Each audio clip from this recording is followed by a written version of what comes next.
Chapter 7. We're going to have to improvise, Zara divulged with a pale face. She grabbed Alara's hand and pulled her back into the cellar. What's happening? One of the elders is here, along with the head of the military. Once back in the dark, Zara dove into a box.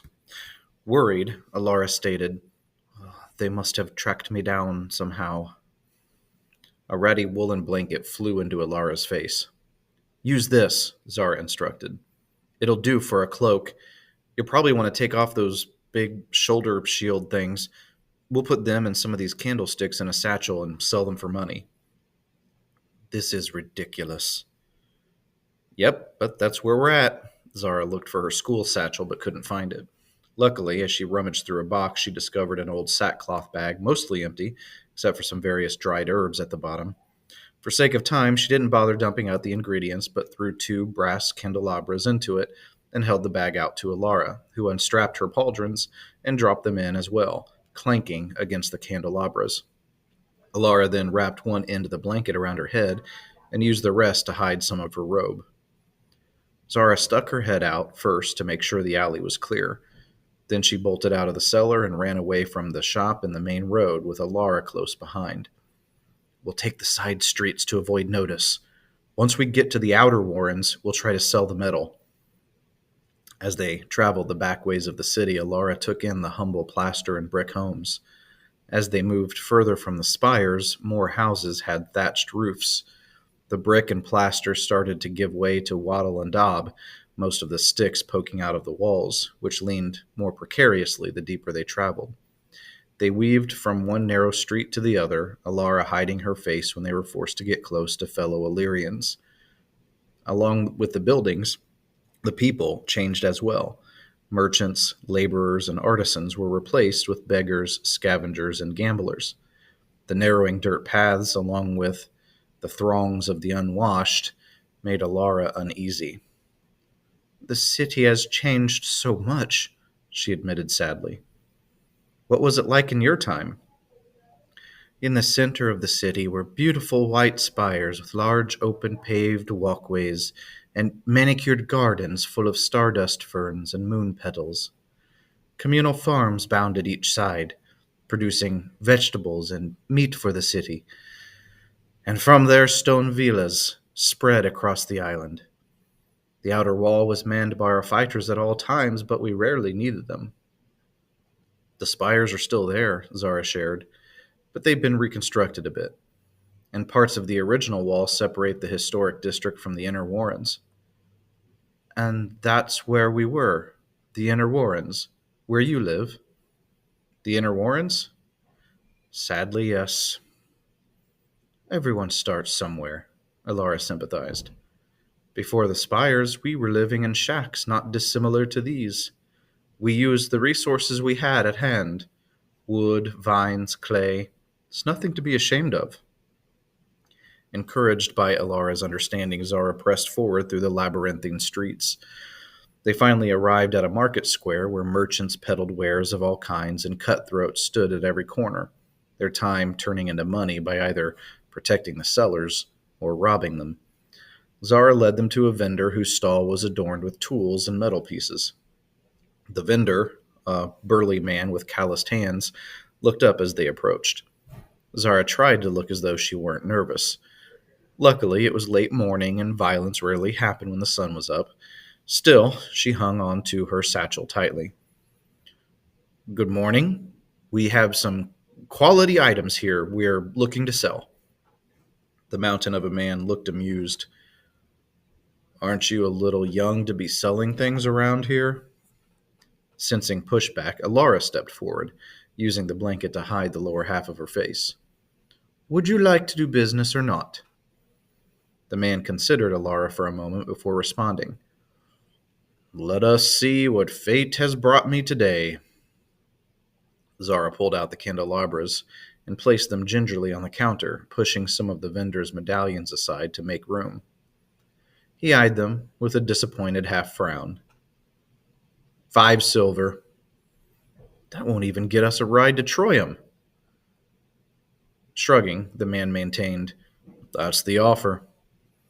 Dispirited, Zara looked at Alara, who steeled herself and pulled one of her pauldrons out of the bag. The man couldn't hide his curiosity. What? Where did you get that? He took it gently from Alara's hand and inspected it. Is this gold plated? How are there no seams? A few wispy haired pedestrians started to take notice. Zara tried to position herself between the pauldron and their probing eyes. Alara just stared at the merchant. Does this meet your high standards? I. Let me show this to an associate, the man stated, obviously trying to contain his incredulity. No, Alara pronounced bluntly. It stays here. Your associate comes here. The man suddenly looked like a child. Of course. I'll return in a moment. He shimmied out from behind his stall and wobbled down the mall. More onlookers were becoming curious, creating a growing knot of rags and rotten teeth around them. This might have been a bad idea, Zara admitted, still trying to shield sight lines to the golden curved accessory. What are they for, anyway? She asked, gesturing to the pauldron. Mostly signs of office, Alara explained. Moments later, the burly man returned with a bent older man who continuously adjusted his cracked spectacles. Let me see them, the newcomer demanded. Zara made way for the short man to inspect the metal guard. As he did, murmurs of and oh yes drifted out of his mouth. He turned the pauldron over, knocked on it with his knuckles. At one point, he even licked it, causing Alara to frown. When he was finished, he looked to the giant and nodded. The merchant then turned to Alara. I'll give you 20 gold. Alara peered at Zara, making her realize that Alara had no idea if 20 gold was a good price or not. It, of course, was a small fortune, at least to Zara, who didn't want to sabotage the deal by attempting to haggle. Instead, she simply nodded. Done, Alara concluded. Gold in hand, the two left the stall and continued south towards the city's border. As they did, Zara noticed that they had attracted a few tails, who followed them 24 steps behind. We have company, she told Alara. They either want our fresh gold or what's left in the bag, or both. Their pace quickened into a speed walk. Zara wondered if they should detour into side alleys again or stay out in the open. Hoping to run into a city guard, she decided to stay the course. The stalkers started to close the distance between them, and a couple of them were reaching into their pockets, no doubt for a shiv or a similar makeshift weapon. We need to make it to the outer wall, Zara advised, quickly. The pair broke into a run, and the pack behind them responded in kind, pursuing them like a miniature stampede. Between breaths, Zara yelled to Alara, Can't you do something? Turn them into frogs? There's always a cost, Alara responded cryptically, struggling to keep the blanket around her head as she ran. You used magic before, and our lives weren't even in danger. I will use it if it's necessary. Well, I call this necessary. Alara did not offer a rebuttal, but continued huffing onward. They rounded a corner, and Zara pointed ahead. There, she indicated, seeing the wall rise into view. One of the thugs behind them was within a cart's reach, so Zara unpacked one of the candelabras denied by the vendor and flung it at his face. It struck him in the nose, and he tripped over his feet, becoming the ground for those who overtook him. A few of the pursuers stopped to wrestle one another for ownership of the candelabra, but most continued the chase. Another one, this time a rabid woman in a shawl that she might have worn for months, closed the gap, wielding rusted garden shears. Zara tossed the last candelabra at her, missing the hag's face by an embarrassing margin. The lady grabbed onto Zara's satchel, and the two tumbled into the dirt. Alara spun around quickly, prepared to unleash a magical offensive, but before she could, a man yelled, Halt! He marched from the wall wearing the familiar pyrite helmet of a city guard, complete with crimson crest. Drawing his sword, the guard used it to point to the mob that had caught up to Zara and Alara before he aimed it squarely at the ragged woman who clung to the satchel. Unhand them, he commanded. They stole from me, she pled. Not taking the bait, the guard reiterated. Unhand them. Final warning. Of course, she warbled in immediate deference, her fingers springing open before she backed away. Disperse! He commanded the rabble, who did just that, realizing the opportunity had passed.